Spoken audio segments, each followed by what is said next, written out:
Comme les 3/4 des gens qui ont Netflix, le film La Plateforme m'a été présenté un nombre incalculable de fois sur la plateforme Netflix. Donc aujourd'hui on va parler de ça. Je vais spoiler un peu, attention. Après si vous vous en foutez d'être spoilé, pour ceux qui n'ont pas vu le film, bah très bien. Le concept du film c'est quoi? Des prisonniers sont enfermés dans une tour qui a des centaines d'étages. Les prisonniers sont 2 par étage et une plateforme pleine de bouffe descend d'étage en étage. Et évidemment les gens du dessus bouffent ce qu'il y a dessus et les gens du bas ont de moins en moins de nourriture jusqu'à ce qu'aux étages vraiment profonds il n'y ait plus rien. Et le film se base là-dessus. Chacun des prisonniers reste 1 mois à leurs étages. Donc mettons il y en a qui fassent 1 mois à l'étage 50, donc ils ont assez peu de restes de nourriture, mais ça va. Et d'un coup ils se retrouvent à l'étage 232 et donc là ils ont plus aucune nourriture, c'est la grosse merde. Par contre s'ils se retrouvent genre à l'étage 2, là ils ont toute la bouffe du monde. Et donc on en vient au centre de cette histoire. Ce film est une critique de la société moderne. Ah oui, hein, on dirait pas hein, mais si hein, c'est pas comme s'il y avait tous les moments du film qui font penser à une critique de la société. Mais en fait moi j'ai découvert ce film hier, il était environ 1h du mat. Je dormais pas parce que c'était le confinement, voilà, et je sais pas, j'ai cliqué là-dessus parce qu'on me le recommandait depuis des jours. J'ai regardé et j'ai trouvé ce truc incroyable. Du coup c'est pour ça qu'aujourd'hui je vous en parle. Maintenant que je suis tout bien reposé avec une bonne nuit de 5 heures. Non c'est faux, j'ai dormi jusqu'à 13 heures. Le film est très rapidement percutant grâce à tous ces mystères. Et on rentre directement dans ce film surtout parce que le personnage principal ne connaît rien de cet univers. Exactement comme nous. C'est une recette qu'utilisent les plus grands films, par exemple Harry Potter.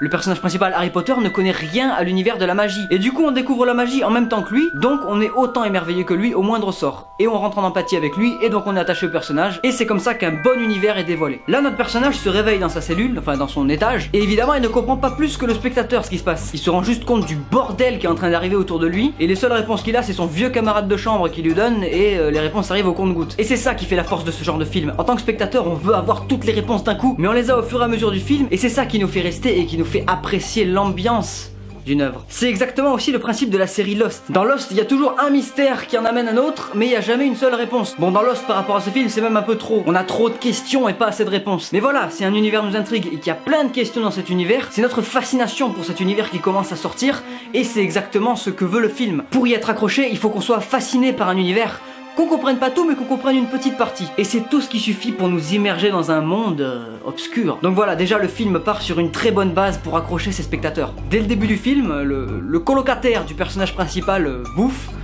Et la plateforme finit par redescendre, donc il est obligé de laisser la bouffe. Et ce qu'il fait, c'est qu'il crache dans la bouffe et il balance une bouteille qui éclate en 1000 morceaux au milieu des restes. Et du coup le personnage principal lui demande mais pourquoi tu fais ça, les gens du bas ils sont comme toi, il y a des gens au-dessus de toi, alors pourquoi tu fais ça? Et à ça le mec répond que justement ceux d'en haut ont sûrement déjà fait pareil, voire pire. Peut-être qu'ils ont pissé sur la bouffe, tout ça. Donc il voit pas pourquoi il se priverait pour les connards d'en bas. Et rien que cette petite scène en dit déjà tellement long sur l'humanité. Puisque le mec, là, le vieux, son coloc, va sûrement le mois prochain, on sait pas, se retrouver dans un étage plus bas. Donc il sera à la place des gens du bas. Et d'ailleurs il a déjà été à la place des gens du bas comme il a déjà été à la place des gens du haut. Et du coup c'est une sorte de solidarité de connards où tout le monde fout la merde sur le plat pour les connards d'en bas.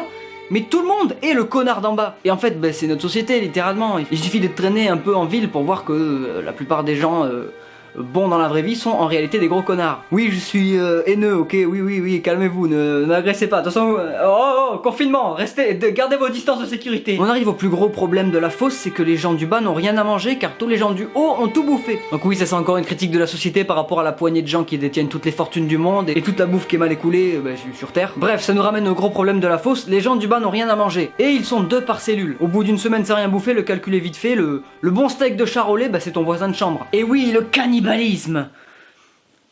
Bon, mais en même temps, si vous avez vu le film, vous n'êtes pas étonné. Enfin, bref, tout ça pour dire que tout dans ce film, absolument tout, est une critique de la société. Le moindre détail que vous verrez dans ce film peut se raccrocher à un problème dans notre société. Donc je vais pas énumérer tout, parce qu'en fait ce serait énumérer tout le film, toutes les petites scènes du film. Mais si vous regardez le film en ayant cette idée en tête, d'ailleurs en fait vous pourrez avoir que cette idée en tête tellement c'est évident que le film parle de société. Dans la tour il y a 333 étages. Et pour les plus demeurés d'entre vous, 2 personnes fois 333 étages, ça fait 666, le chiffre du diable.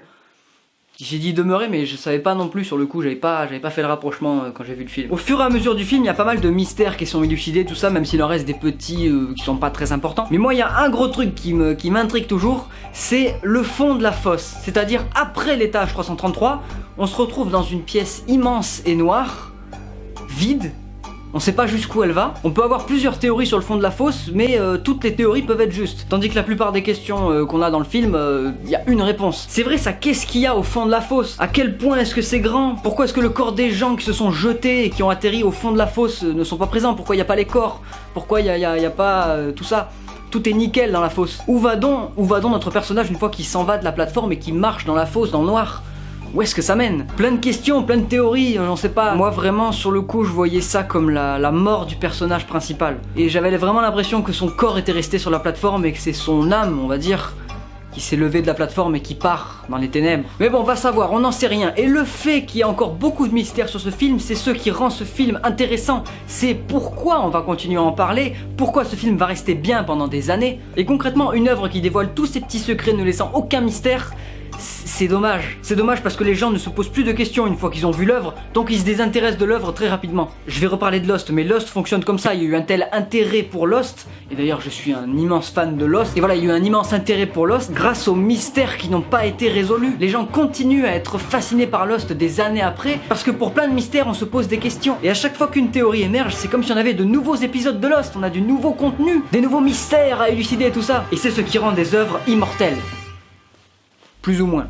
Je vous conseille vraiment de voir ce film. Je pense qu'il va faire partie des classiques incontournables des films espagnols. Oui, ce film est espagnol, mais vous pouvez le voir en toutes les langues. Si vous êtes nouveau sur la chaîne, n'hésitez pas à aller voir la série Exodia, une série créée par mes soins. La saison 2 arrivera prochainement. Et dans Exodia aussi, on se pose plein de questions tout le temps, donc n'hésitez pas, franchement, n'hésitez pas. Sur ce, moi je m'arrête là, abonnez-vous. Si un monteur regarde cette vidéo, contacte-moi parce que je cherche un monteur pour de la fiction. Voilà. J'ai envie de dire, on se voit dans la semaine, les rednecks. Ciao! Oh boy! Vous n'avez jamais regardé Exodia la série? Mais vous êtes complètement à la masse, mon pauvre! Vous savez que c'est quand même une série incroyable. Moi personnellement, mon épisode préféré c'est le 17, hein. Après faut regarder les 16 premiers pour en arriver là. D'ailleurs, pour la saison 2, je cherche des gens. Des monteurs vidéo, des cadreurs, une actrice et plein d'autres trucs. Contactez-moi donc à cette adresse mail si vous voulez tenter l'expérience Exodia. En plus, la série est disponible gratuitement, c'est le prix le plus abordable, et en intégralité sur la chaîne ici. Vous avez juste à cliquer là, c'est l'épisode 1.